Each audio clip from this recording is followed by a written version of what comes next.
mata ko ay nasisinagan, hindi ko matanaw ang aking dinaraanan. Kaya kahit madilim ay aking nilalakaran, ngunit doon ko naman natanaw ang kaliwanagan sa larong ito. Hindi ko na inaasahang maliwanagan, sapagkat ang barak ko'y inaasam na ang utak mong malagim ay maliwanagan hanggang maaninag mo ang swastikang walang hangganan. Pumikit at huminga na malalim hanggang sa kamalayan mo lumipad na parang hangin, baybayin ang kalawakan.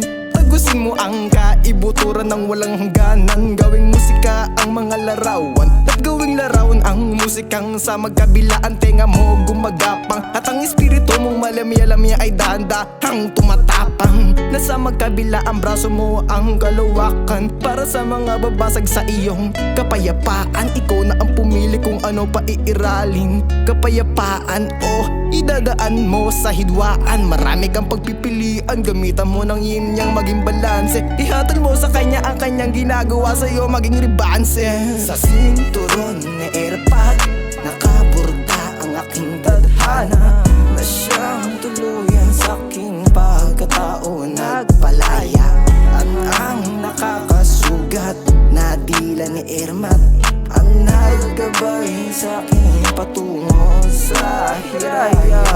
Nagbabaga na ang aking dibdib, hindi na ko mapakali. Kailangan kong sumiksik sa liblib upang maibulong sa mga tala ang aking adhikain. Nasa bawat iskinita ko sinaliksik aking kayamanan, wala sa bulsa kundi sa puso't isipan ko isiniksik. Kahit saan man ako mapadpad ay aking bit-bit pag-ibig na aking hinihit-hit. Ibubag ako sa alapaap ang kahibangan na hinugup ko mula sa iyong malubhang katawan, at damahin ang karamdaman mo ay dahan-dahang gagaan hanggang masilayan mo ang bagong araw at buwan sa iyong kinabukasan.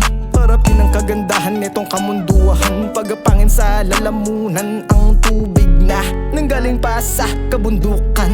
Ang aking kaalaman, mga ampaw na galawan ay aking pinalamanan. Tribo ang buhay, hindi kumakain ng laman. Maligayang pagdating, aking pupunuin ang utak mo ng kaalaman. Hindi lahat ng malaman ay may laman. Ang aking aral ay nakolekta ko sa sinturon ni AirPod nakaburta ang aking tadhana, na siyang tuluyan sa aking pagkatao nagpalaya.